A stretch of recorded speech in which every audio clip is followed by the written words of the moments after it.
Hi friends, இன்னைக்கு torque voltage and torque current எப்படி diagram form பண்ணுறதுன்றதை பார்க்கலாம்.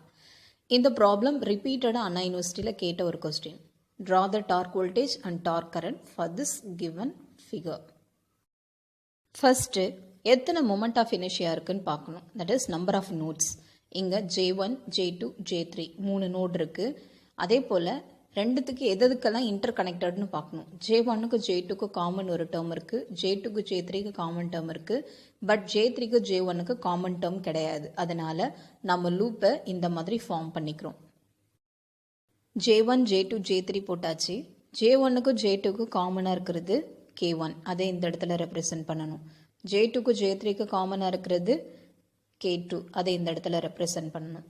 இப்போ இன்கேஸ் இங்கே ரெண்டு காம்பனண்ட் பேரலில் இருக்குது, J1க்கு J2க்குன்னா நம்ம காமன் டேர்ம் எழுதும் போது வரையும் போது நம்ம சீரீஸில் தான் ரெப்ரசன்ட் பண்ணணும்.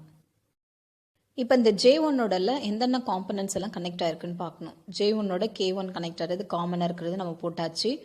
இந்த B1 J1க்கு மட்டும் இருக்கிறதுனால இதை இந்த J1க்கு பக்கத்தில் நம்ம வரைஞ்சிக்கிறோம். அதே போல் டார்க்கும் இருக்குது. ஸோ இந்த கரண்ட் வந்து J1க்கு மட்டும் இருக்கிறதுனால இந்த இடத்துல ரெப்ரசன்ட் பண்ணுறோம். இதே இந்த ஜங்ஷன் தட் இஸ் J2ல மொமெண்ட் ஆஃப் இனிஷியல் J2ல பார்த்தீங்கன்னா K1 ஆல்ரெடி காமன் டேர்ம் வந்துடுச்சு, K2வும் காமன் டேர்ம் அதுவும் எழுதிட்டோம். இந்த B2 வந்து இந்த லூப்புக்கு மட்டும் அப்ளிகபிள். அதனால J2க்கு எய்தர் பிஃபோராக வரைங்க, இல்லைன்னா இதுக்கு முடிச்ச பிறகு J2க்கு ஆஃப்டர் வரைஞ்சிக்கலாம். இப்போ J3 எடுத்தோம்னா J3 மட்டும், அதாவது அந்த லூப் தேர்ட் லூப்பில் மட்டும் எதை கனெக்ட் ஆகிருக்குன்னா B3 மட்டும் கனெக்ட் ஆகிருக்கும்.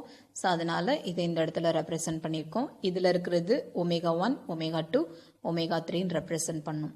இப்போ இந்த ஜென்ரல் எக்ஸ்பிரஷனை நம்ம கன்வெர்ட் பண்ண போகிறோம். அதாவது எங்கெல்லாம் T இருக்கோ அங்கெல்லாம் E ஆஃப் Tனும், ஒமேகா எல்லாத்தையும் I டேர்ம்லேயும், J எல்லாமே L டேர்ம்லேயும், K எல்லாமே 1/C டேர்முக்கும், டேஷ் பார்ட் B எல்லாத்தையும் ரெசிஸ்டன்ஸாகவும் ரீப்ளேஸ் பண்ணணும். அதுபடி Tயை E ஆஃப் Tன்னு எடுத்துக்கிட்டோம். இங்கே B1க்கு பதில் நம்ம ஏற்கனவே பார்த்தோம், Bன்றது ரெசிஸ்டன்ஸ், அதனால் R1ன்னு எடுத்துக்கிட்டோம். J1ன்றது இண்டக்டன்ஸ், அதனால் L1 எடுத்துக்கிட்டோம். Kன்றது நம்மளோட ஸ்ப்ரிங்கை வந்து கெப்பாசிட்டன்ஸை ரெப்ரசன்ட் பண்ணும், அதனால் C1. இங்கே இருக்கிற J2 வந்து இண்டக்டன்ஸ், அதனால் L2. இங்கே இருக்கிற B2 வந்து ரெசிஸ்டன்ஸ் R2. K2 வந்து கெப்பாசிட்டர் C2.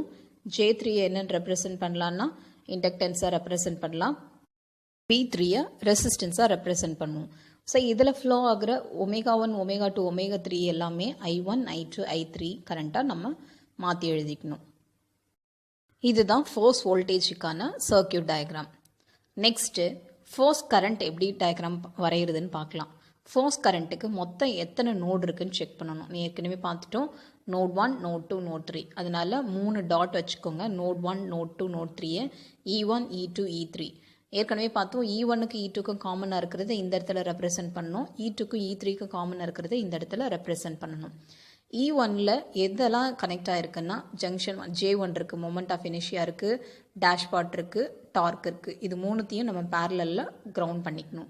அதே போல் செகண்ட் நோடில் எதெல்லாம் கனெக்ட் ஆகிருக்குன்னா K1, K2 இது ரெண்டுமே காமனாக இருக்கிறதுனால இது வந்துருச்சு.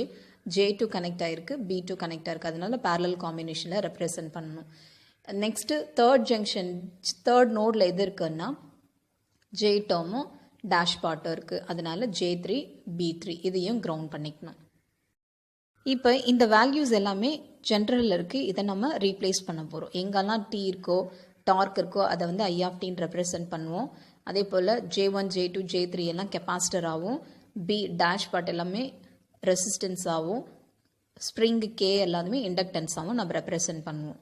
ஸோ அதுபடி நம்ம வரைஞ்சோம் அப்படின்னா இந்த J1, J2, J3 எல்லாமே நம்ம ரீப்ளேஸ் பண்ணோம்னா நமக்கு சர்க்கியூட் டயக்ராம் கிடைக்கும்.